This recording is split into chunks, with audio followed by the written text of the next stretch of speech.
The war had lasted 30 cycles, and the Galactic Coalition was losing badly 12. Species had joined together against the Vreth Dominion, and every single one of them had tasted defeat. More times than they could count, the Vreth were monsters in every sense of the word, and they fought without mercy or hesitation. And they adapted to every strategy the Coalition threw at them. High Admiral Kethranos stood at the head of the council chamber and looked at the representatives from every member species with something close to despair in his crystalline eyes. His body was made of living crystal that shifted colors with his emotions, and right now those colors were dark and troubled. We have lost 17 major engagements in the last 4 cycles alone, he announced to the gathered diplomats and military leaders. The Vreth continue to advance, and our projections show that within 6 cycles they will reach the inner worlds. Ambassador Velthrix of the consortium leaned forward in his seat, and his forearms crossed over his chest in a gesture of frustration. He was an ancient being from a species that had traveled the stars for 3 million years, and even he had never seen a war this devastating. What options remain to us?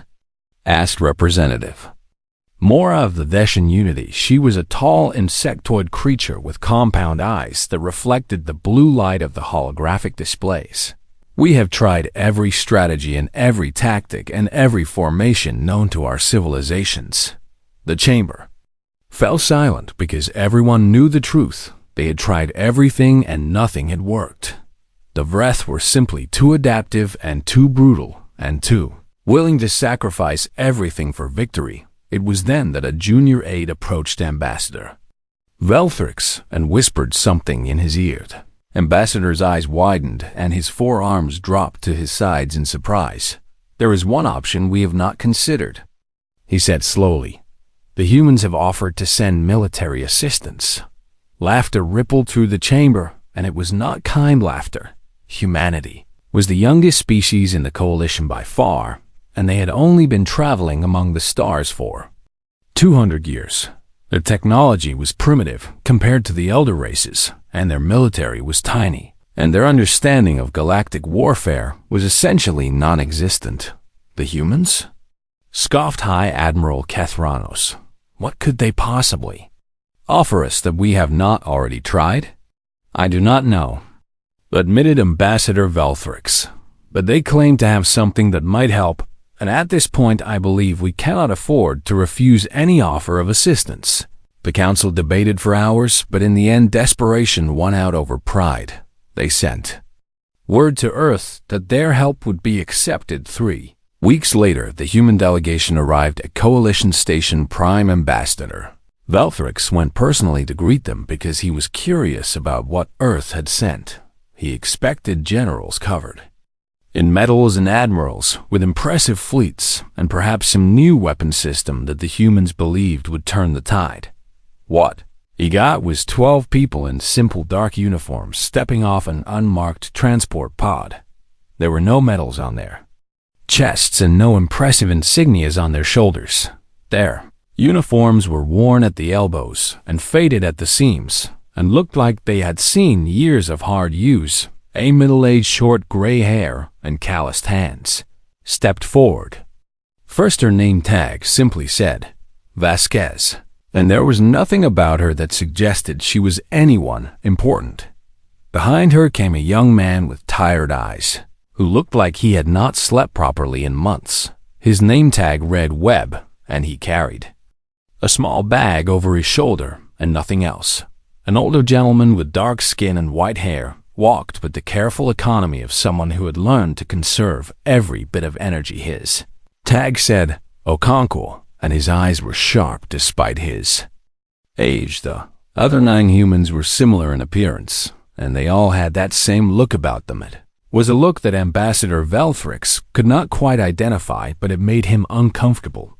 These were not politicians or parade soldiers, and there was something in the way they moved and watched and listened that spoke of long experience. Where are your generals? Velthrix demanded. Where are your admirals and your fleet commanders? Vasquez looked at him, and there was something in her eyes that he could only describe as pity. It was not cruel pity, but the kind of pity that a teacher might feel for a student who had missed something obvious. You do not need generals, she said simply. You need NCOs. Velfrix blinked all four of his eyes in confusion.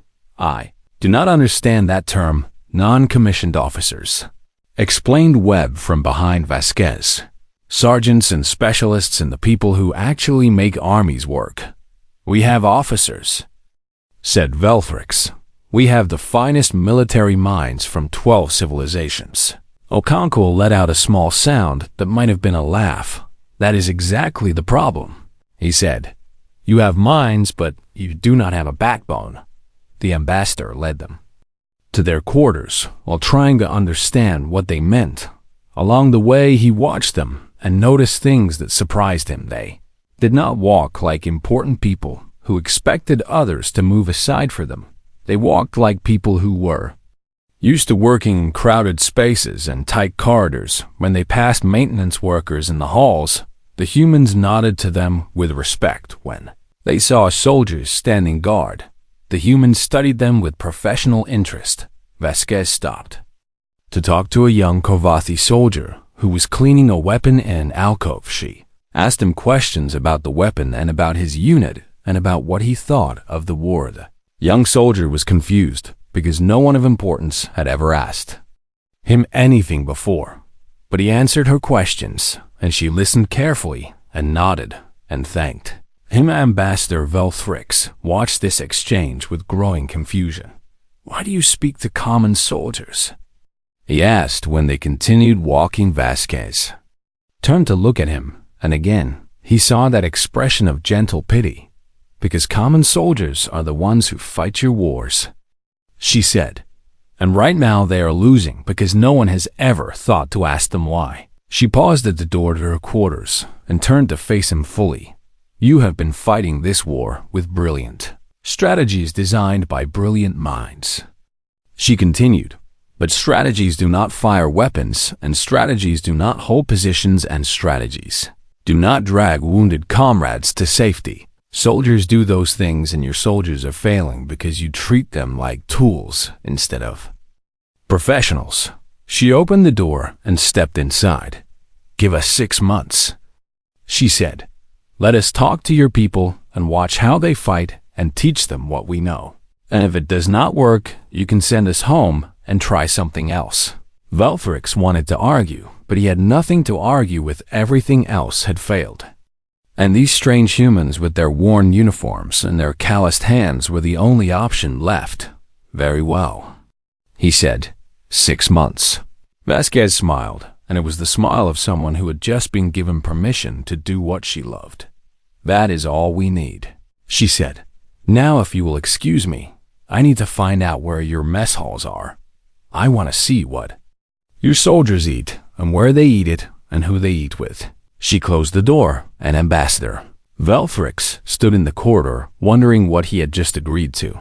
Had expected generals and got sergeants instead. He had expected grand strategies and got questions about mess halls. He had no idea that those questions would change everything. The Coalition War Room was the most impressive thing that Sergeant Webb had ever seen. Holographic displays showed the positions of every fleet in real time, and predictive algorithms calculated enemy movements, and strategic planning systems coordinated across 12 different species. High Admiral Kethranos stood at the center of it all like a conductor leading an orchestra. His crystalline body glowed with confidence as he presented the current campaign to the assembled officers and the 12 human observers. We will execute a classic pincer movement, he explained, while the holographic display showed 2 coalition fleets moving to encircle the Vreth 5th Armada. Fleet Korax will approach from the galactic north, while Fleet Besha moves from the south, and when the trap closes, the Vreth will be surrounded and destroyed. The gathered officers murmured their approval, because it was indeed an elegant planet. Used the terrain of space itself and exploited the Vreth's known patrol patterns, and if executed properly, it would eliminate nearly a quarter of the Dominion's combat strength. The 12 humans sat in the back of the room and said nothing. They took notes on small data pads and occasionally whispered to each other, but they did not interrupt. Webb noticed that Master Sergeant Vasquez was watching the holographic display with narrowed eyes. She was not looking at the fleet positions or the tactical overlays. She was looking at the small icons that represented individual ships and the even smaller icons that represented the soldiers aboard those ships. When Kethranos finished his presentation and asked for questions, Vasquez raised her hand like a student in a classroom. The Admiral seemed surprised that one of the humans wanted to speak, but he nodded his permission. How many of your soldiers know this plan? Vasquez asked. Kethranos blinked his crystalline eyes in confusion. The commanding officers, of course. He said, fleet admirals and ship captains and senior tactical staff. What about the gunners? Vasquez continued, what about the engineers who keep the ships running and the infantry, waiting in the drop bays and the maintenance crews who repair the damage between battles? The Admiral's confusion deepened. They follow orders, he said slowly, as if explaining something obvious to a child. They do not need to understand the grand design, and in fact, it would be dangerous for them to know too much in case they are captured. Vasquez nodded as if she had expected that answer. She looked at Webb, and something passed between them without words. It was the kind of silent communication that came from years of working together. Webb leaned forward in his seat and let out a small laugh. It was not a cruel sound, but it was not kind either. There is your problem, he said. High Admiral Kethranos drew himself up to his full height, and his crystalline body shifted to colors that suggested offense. I have commanded fleets for 3,000 years, he said coldly. I do not think that a junior human soldier can identify problems that I have missed. Gunnery Sergeant Okonkwo stood up slowly, and his old bones creaked, but his voice was steady and strong. With respect, Admiral, you have been losing for 30 cycles, he said. Maybe it is time to listen to someone who sees things differently. The chamber went silent, and the tension was thick enough to cut with a knife. But Kethranos was desperate enough to swallow his pride, and he gestured for Okonkwo to continue. You fight like chess masters, Okonkwo explained. You move pieces on a board, and you calculate moves in advance, and you trust that your pieces will go where you tell them to go. He walked toward the holographic display and pointed at one of the small ship icons. But your pieces are not pieces, he said. They are thinking beings with eyes and ears and brains, and right now you are wasting all of that potential. Vasquez joined him at the display and pulled up a recording from a recent battle. It showed a coalition cruiser taking heavy fire, and the captain sending increasingly desperate requests for orders to fleet command. The communication was delayed by the chaos of battle, and by the time orders arrived, the cruiser was already destroyed. This is what happens when your soldiers do not know the plan, Vasquez said. They wait for orders instead of acting, and the Vreth do not wait. She pulled up another recording that showed Vreth forces in the same battle. When their command ship was destroyed, there was no hesitation and no confusion. The remaining ships continued fighting with perfect coordination, as if nothing had happened. The Vreth fight like a swarm, Webb explained. Every single soldier in their forces understands the objective, and they adapt in real time, and they communicate with each other directly instead of waiting for orders from above. When a coalition flagship falls, your fleet fragments into confusion. He continued. When a Vreth command ship dies, nothing changes because every Vreth already knows what they are supposed to do, High Admiral. Kethranos stared at the recordings, and his crystalline body shifted through colors that no human could interpret. What are you suggesting? He asked finally. That we teach every common soldier our battle plans and trust them to act independently? Yes, said Vasquez simply. That is exactly what we are suggesting. The Admiral shook his head, and his crystals chimed softly with the movement. That is chaos, he said. That is the opposite of military discipline. No, said Okonkwo firmly. That is the difference between tools and professionals. He looked around the room at the gathered officers from 12 different species. Your soldiers are tools, he said. You pick them up and you use them and you put them down, and you never think about what they might be capable of if you trusted them. Human soldiers are professionals, and we train them to think and to adapt and to act on their own when they need to. We give them the mission and we give them the objective, and then we trust them to figure out how to accomplish it. Vasquez pulled up a diagram that showed the structure of a human military unit. This is how our armies work, she said. Officers make the plans, but NCOs make the plans work, and every soldier understands their role in the larger mission. She pointed to the positions marked as sergeants and corporals and specialists. These are the people who translate orders into action, she explained. They train the soldiers, and they lead the squads, and they make decisions in the moment when there is no time to ask for permission. And most importantly, they talk to the soldiers, and they listen to the soldiers, and they know what is happening on the ground. High Admiral Kethranos was silent for a long moment around him. The other officers shifted uncomfortably because what the humans were suggesting went against everything they had been taught. You are asking us to change how we have fought wars for millions of years, he said finally. Yes, said Vasquez, because how you have fought wars for millions of years is not working. She met his gaze without flinching, and her voice was calm and certain. Give us access to your soldiers, she said. Let us talk to them and train them and show them what they are capable of. You have nothing to lose because you are already losing. The Admiral looked at her for a long moment, and then he looked at the holographic display showing his elegant pincer movement. It was a beautiful plan designed by brilliant minds, but brilliant minds had been designing beautiful plans for 30 cycles, and the Vreth had destroyed them all. Very well, he said quietly. Show us what your professionals can do. Vasquez smiled, and it was the smile of a teacher who had finally gotten through to a difficult student. We will start tomorrow, she said, and we will start at the bottom because that is where wars are actually won. The humans did not take command, and when offered positions of authority, they refused politely but firmly.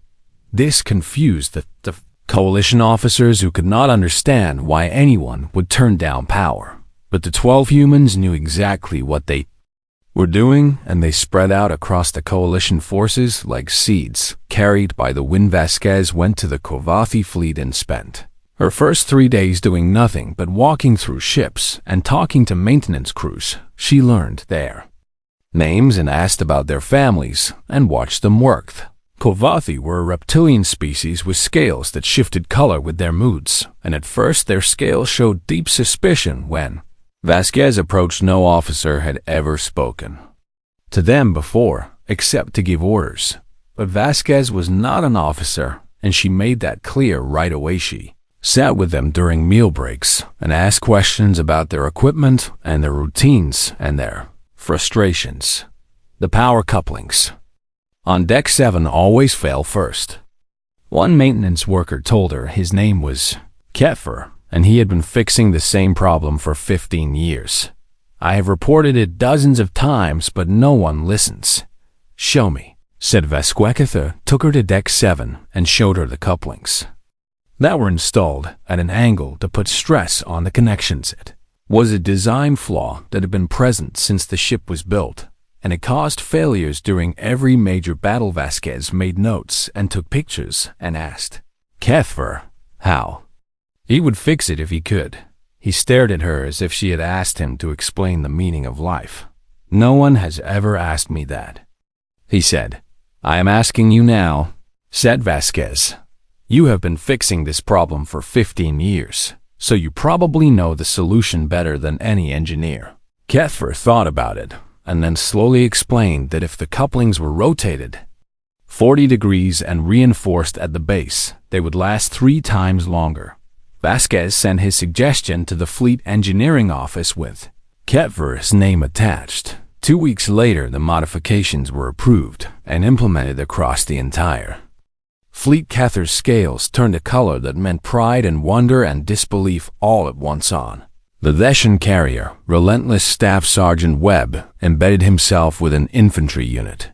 The Theshans were insectoid warriors who had been bred for combat for 10,000 generations, and they were proud and fierce, and absolutely certain that there was nothing a soft human could teach them. Webb did not try to teach them anything at first. Instead, he spent 3 days just listening to them talk. He learned that their squad leader was incompetent but had family connections that protected him. He learned that their equipment was outdated because requisition requests took 6 months to process. He learned that they had developed a dozen unofficial tactics to survive, despite their leadership, but they had never shared these tactics with anyone because no one had ever asked on. The 4th day, Webb asked if he could join them for a training exercise. The Theshans laughed at him because they assumed the soft human would collapse after 5 minutes. But Webb had been a soldier for 20 years, and he matched them step for step through the grueling exercise. By the end of it, the Theshans were looking at him with new respect. "You fight well for a human," said Corporal Rixna grudgingly. "I fight well for a professional." Webb corrected her. "And so do you, but you could fight better if someone was actually listening to you." He asked them to show him the unofficial tactics they had developed, and they hesitated because sharing such things with outsiders was not done. Webb waited patiently, and eventually they showed him. They had created a formation that used the natural architecture of Wraith ships to provide cover during boarding actions. They had developed hand signals that were faster than their standard communication protocols. They had figured out that Wraith soldiers always turned left when startled, which meant attacking from the right gave a half-second advantage. "These are brilliant," said Webb. "Why has no one taught these to other units?" Rixana made a clicking sound that was the Theshan equivalent of a bitter laugh. "We are common soldiers," she said. "Our ideas do not matter to the officers who make the training manuals." Webb wrote everything down and sent it to the other human sergeants who were embedded throughout the coalition. Within a month, those tactics were being taught to units across the fleet gunnery. Sergeant Okonkwo disappeared into the engineering section of a Velinari carrier and did not emerge for a week. The Velinari were amphibious beings who communicated partly through bioluminescent patterns, and at first they could not understand why a human would want to spend time in their domain. Okonkwo explained that he wanted to learn how their ships worked. He watched them and asked questions and slowly built trust through genuine curiosity. On the 5th day, he asked a question that changed everything. "What happens when your senior engineer is killed in battle?" The Velinari exchanged bioluminescent flashes of confusion. "We wait for a replacement to be assigned," said Chief Engineer Lumkith. "How long does that take?" "Several hours usually, and sometimes days if the battle is ongoing." Okonkwo nodded slowly, and his expression was thoughtful. "And in those hours, who makes decisions about emergency repairs and power allocation and damage control?" "No one," said Lumkith. "We follow the last orders we were given until new leadership arrives. What if those orders no longer make sense because the situation has changed?" Lumkith's bioluminescent patterns flickered with something that looked like discomfort. "Then we follow them anyway, because that is the protocol." Okonkwo spent the next month teaching the Velinari engineers how to think for themselves. He taught them about delegation and initiative and the concept of commander's intent. Explained that orders were not sacred texts, but guidelines that might need to be adapted when circumstances changed. Most importantly, he taught them that they were not just workers following instructions, but professionals whose judgment mattered. It was not easy because the Velinari had been following strict hierarchies for millions of years. But slowly things began to change. Engineers started speaking up when they saw problems, and junior staff began making small decisions without waiting for approval. The other humans were doing similar work throughout the coalition. They asked questions that no one had ever asked before. What happens when your officer dies? Who checks if the supply manifest is accurate? If you see something wrong, who do you tell? What do you think we should do?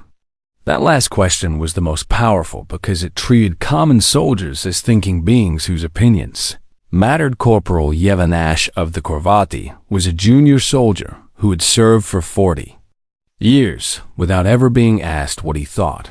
When Vasquez asked him about shield rotation timing, he hesitantly suggested that staggering by faction rather than by fleet position might be more effective. Vasquez nodded and wrote it down and implemented the change the next day. In the next engagement, the Vreth lost 3 cruisers because they had anticipated standard shield cycling and the new pattern caught them off guard. Word of this spread quickly through the coalition forces. A common soldier had made a suggestion and someone had actually listened, and it had worked. It was a small thing, but small things can start avalanches. Soldiers who had never spoken up began sharing their ideas. Officers who had never listened began paying attention, and slowly the rigid hierarchies that had defined the coalition for millions of years began to crack, not into chaos as High Admiral Kethranos had feared, but into something more flexible and more responsive and more dangerous to the Vreth. Vasquez gathered the other humans for a meeting after 3 months. Progress report, she said. Each of them shared what they had learned and what they had taught and what had changed. It was not enough yet, but it was a start. 6 months is not enough time to change a culture, said Webb, but it might be enough time to plant seeds. Okonkwo smiled, and it was the smile of a gardener watching the first green shoots emerge from the soil. Then we had better keep planting, he said. The Vreth struck at the coalition's primary shipyard without warning. It was a predictable target because the shipyard produced 60% of the coalition's new vessels, and destroying it would cripple the war effort for years. But the timing and scale of the attack caught everyone off guard.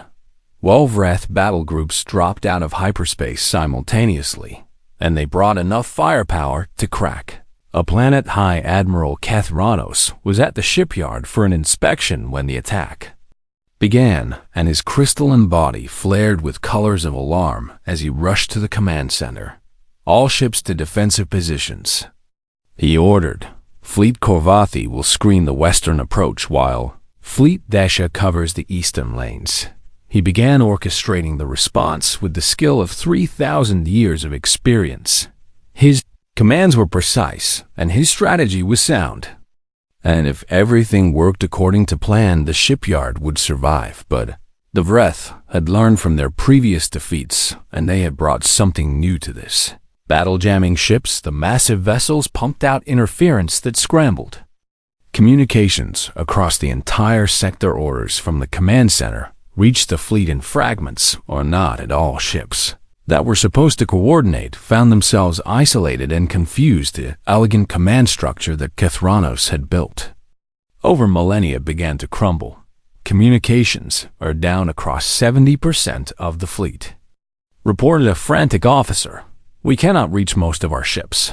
Kethranos felt something cold and heavy settle in his chest. Without communications, he could not command, and without command, his fleet was just a collection of ships fighting alone. He had seen this happen before, and it always ended the same way, except this time it did not. The Korvathi destroyer, unyielding a junior lieutenant named Rishka, received the last fragmentary order from Fleet Command before the jamming cut everything off. The order made no sense anymore, because the tactical situation had changed completely in the 30 seconds since it was sent 6 months ago. Reshka would have followed that order anyway, because that was what soldiers did, but she had spent 2 months learning from Gunnery Sergeant Okonkwo, and he had taught her something that changed everything.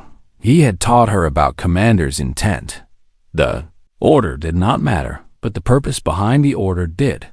The purpose was to protect the shipyard. Reshka knew her ship's capabilities, and she knew her crew, and she knew the tactical situation around her. She did not need to wait for orders to figure out what to do. Helm, bring us about to heading 370. She commanded. Weapons target the Vreth destroyers trying to flank the repair docks. Our bridge crew hesitated because they had never received orders from a junior lieutenant before, but Reshka's voice was steady and confident, and in the chaos of battle that confidence was enough.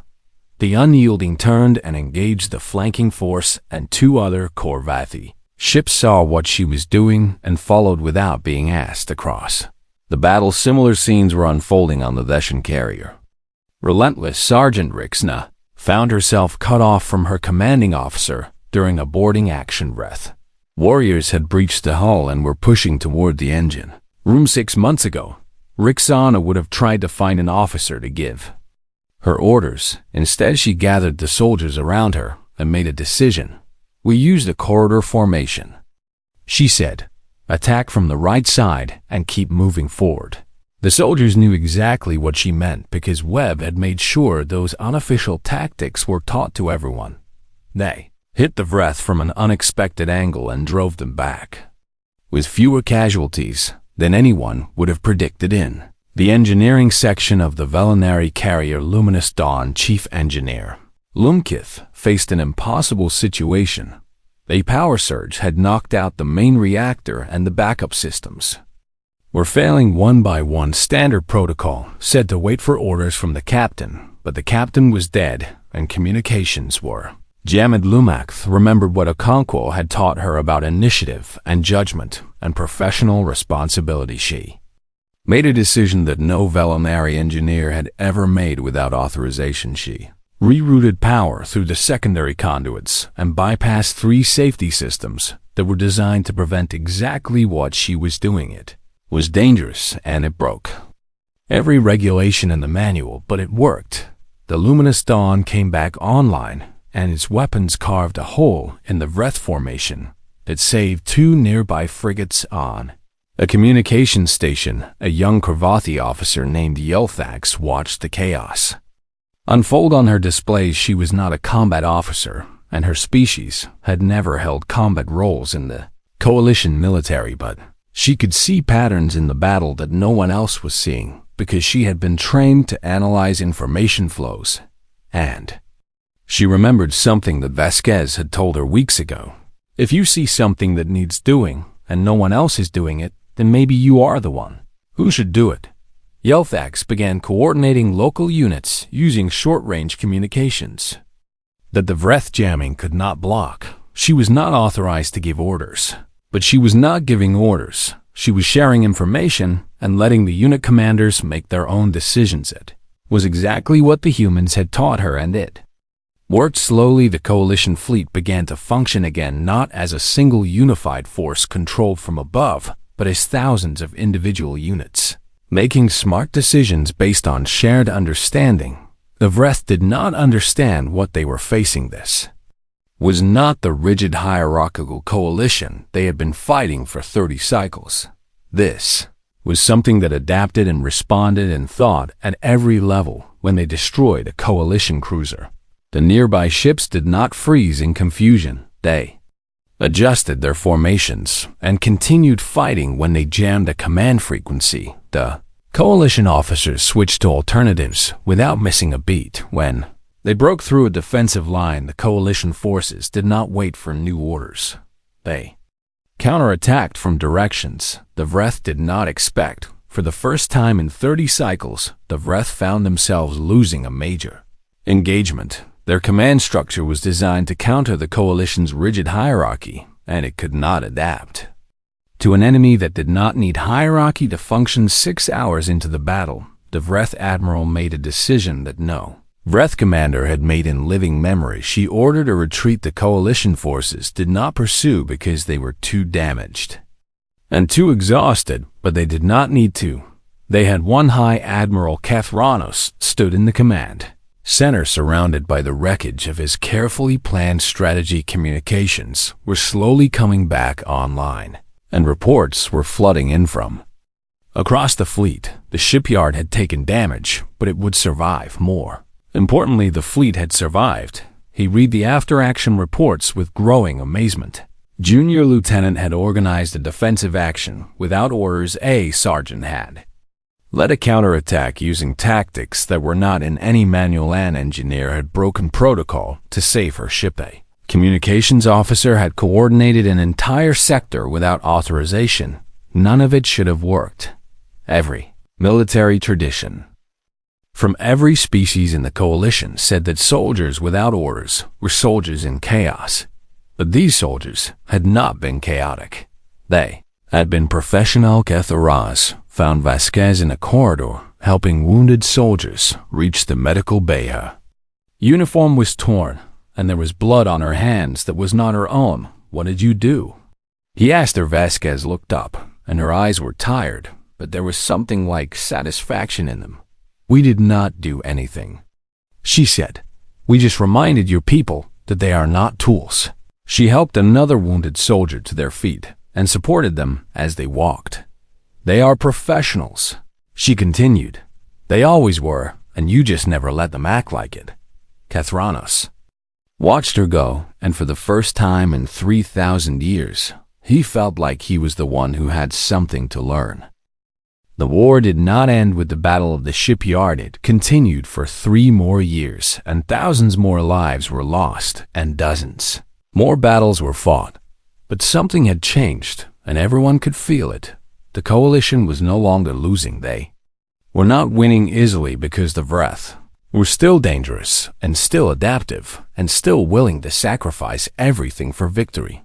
But now the coalition could adapt to soldiers who had been tools, became professionals. Officers who had been commanders became leaders, and the rigid hierarchies that had defined galactic warfare for millions of years slowly transformed into something more flexible and more human. The humans remained embedded throughout the coalition forces, and they continued to teach and to listen and to change things one soldier at a time. When a unit struggled with morale, Vasquez would appear and spend time with them, and somehow things would get better. When tactics needed updating, Webb would gather the veterans and ask them what they thought, and the new tactics would spread through the code ranks. When systems failed, Okonkwo would show up and teach the engineers that they had permission to fix things without waiting for authorization.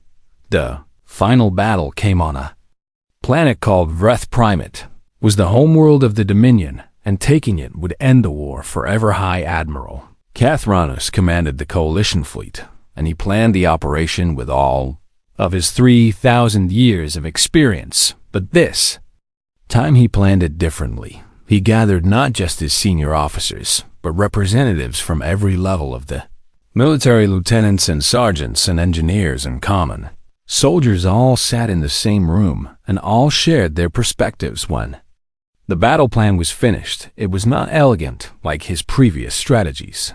It was practical and flexible and designed to work even when everything went wrong.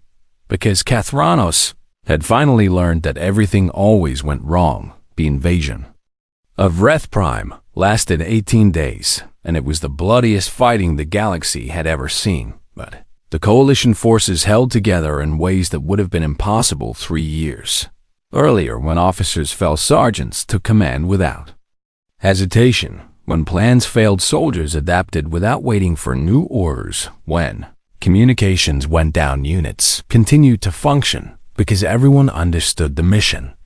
The Vreth fought with everything they had, but they could not defeat an enemy that refused to break. On the 18th day, the Vreth Dominion surrendered. The war was over.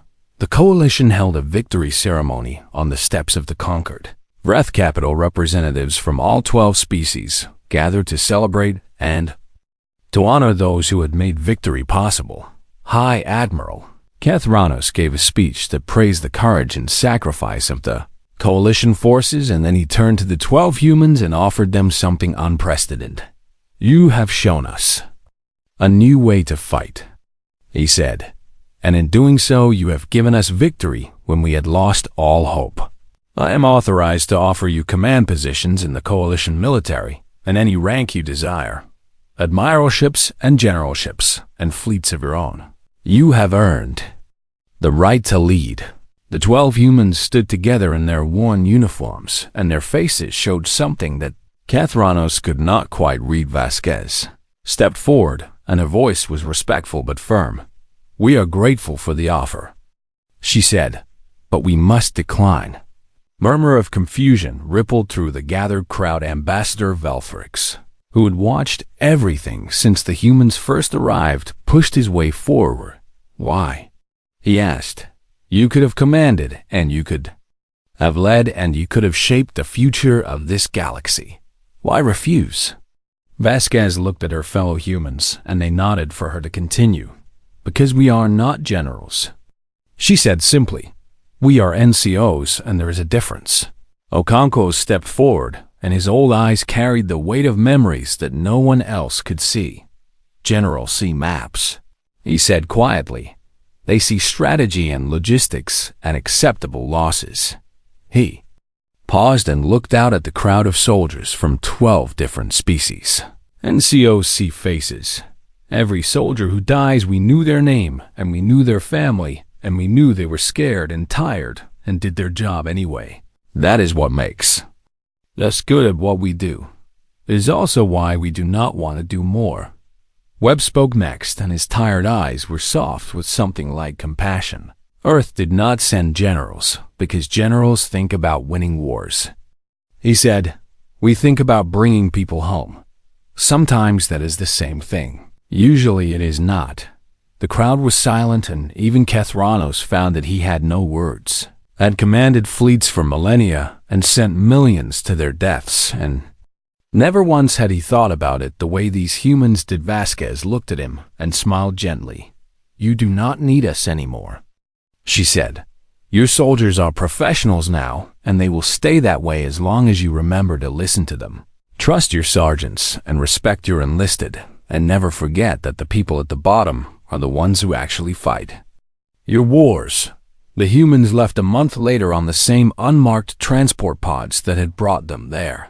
Were no parades and no monuments and no songs sung in their honor. They were just 12 professionals going home after a job well done, but something had changed across the coalition. Soldiers talked differently, and they thought differently, and they carried themselves with a new kind of pride. Junior officers asked questions instead of just giving orders, and enlisted personnel spoke up when they saw problems. The rigid hierarchies that had defined these civilizations for millions of years continued to crack and reshape themselves into something more flexible, and in 1,000 different languages across 1,000 different worlds, a new word entered military vocabulary. There was no direct translation, but it meant something like the one who stands between officer and soldier, who carries weight without glory, who makes war possible and peace bearable. The coalition adopted the human term, and it spread through every species and every military tradition. They called them NCO Sears, later ambassador. Velfrix was asked by a young diplomat what the humans had really done during the war. He thought about it for a long time before answering. "They taught us that strength is not about power," he said finally. "It is about trust."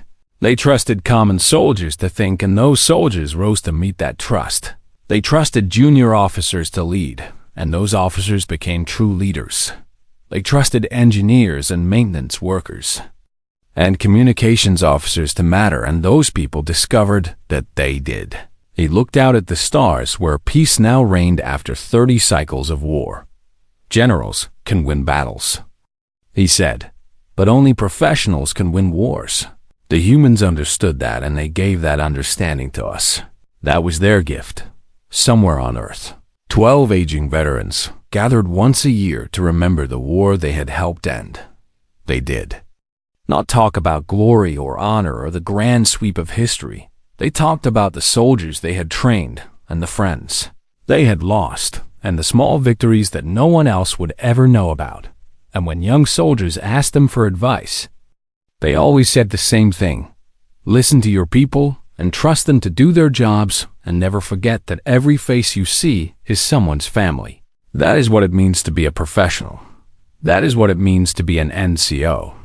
The stars had seen many warriors across the long ages of the galaxy. They had seen generals and admirals and conquerors who had shaped the fates of trillions, but They had never seen anything quite like those 12 humans in their worn uniforms.